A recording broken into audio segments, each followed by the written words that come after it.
Flushing has a new marketing campaign to help support small businesses. The campaign aims to showcase Flushing's diverse community, landmarks, and cultural attractions to attract more people to the neighborhood. Joining me now is John Cho, the Executive Director of the Greater Flushing Chamber of Commerce. Welcome. Good morning. Great to have you here. So let's talk about this. What is happening with small businesses in Flushing that made you decide this is something, this campaign is necessary? Businesses across the city facing rising rents and other challenges.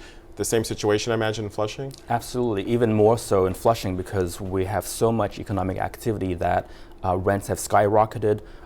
They're much more expensive now on Main Street than it is on Madison Avenue in Manhattan.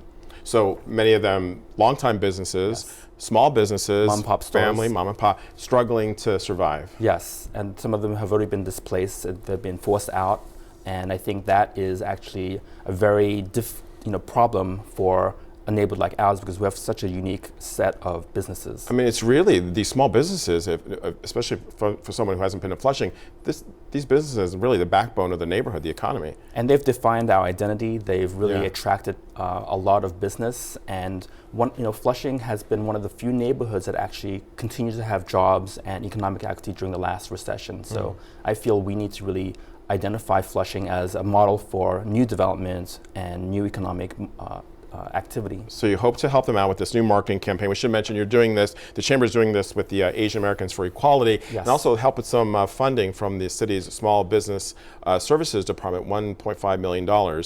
So specifically, what will you be doing?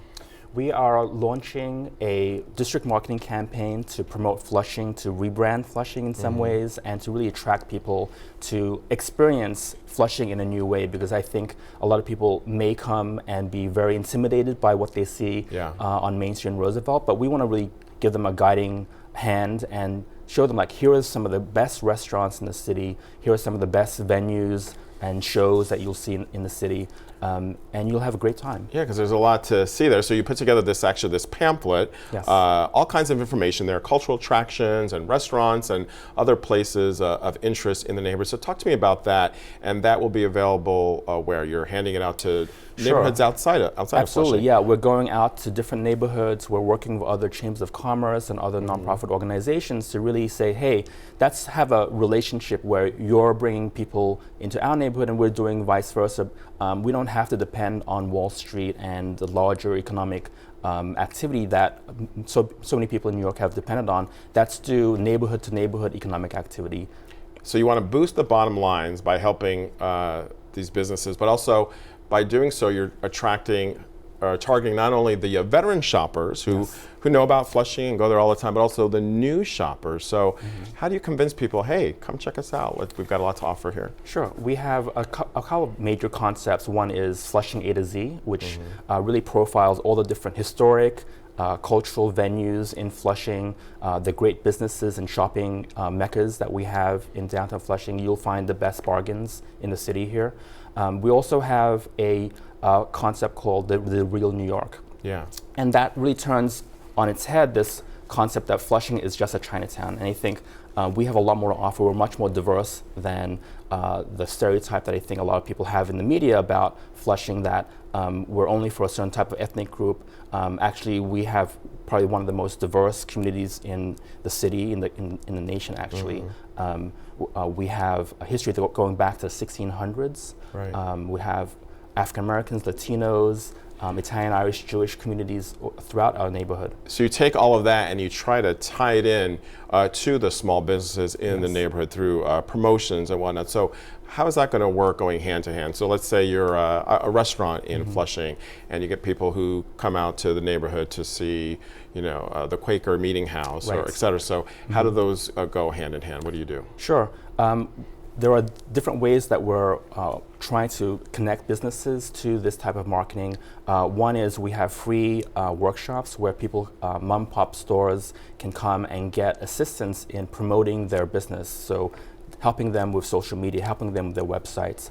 I'm really giving them a hands-on kind of tutorial on the new technologies that are out there. Well, I was just going to ask about that because a lot of these businesses, or as we mentioned, mom and pop businesses, they may not be, ready to kind of move into the next sort of the next trends, and especially with social media. So they really need to be educated in all this. Sure, and the chamber wants to be kind of a marketing department for the small businesses in Flushing. We're the fourth largest commercial district. We have 6,000 small businesses in the city.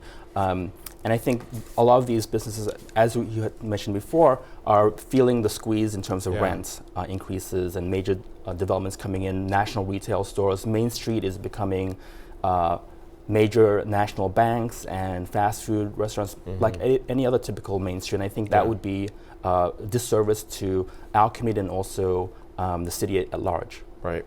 So in addition to what you have there already in terms of the attractions and the culture, the Chamber over the past few years has has developed different kinds of events. Let's talk about one of your big ones, Flushing Night Out. This has been a huge success, and this year's event coming up next weekend. Yes. And this has been huge. Describe it. Yes, Flushing Night Out is really a showcase for all the amazing things that you'll find in Flushing: the food, the music, the culture. We'll have arts and crafts, family activities, but we'll have local musicians singing and performing, as well as dumplings, all sorts of different types of dumplings, bubble teas, and all the things that I think people come to Flushing for. A lot of food. All in one place. Yes, absolutely. And this year, what's different is that we're doing it at this very historic site, the Quaker Meeting House, which was built in 1694. We want to bring people and connect people to history. There's that history, the tie to history. Yeah. The other event, a tour to Flushing. You had the first one this year. We actually covered it. So it's a bike ride. And the bikers go to the different landmarks in Flushing. Yes, and we're very surprised that we had 200 people show up for that ride, for the first inaugural ride. And this was something that we did with Transportation Alternatives, Queens Committee, and other bike activists, because we feel that the city can do more to improve safety for bicyclists, to connect better the green spaces and the parks to people who ride bikes. And biking has been so big now, of course. And finally, you're putting the finishing touches on this new portal where people go online. Yes. And tell me about that real quick. Sure. FlushingFantastic.nyc is... Flushing is fantastic.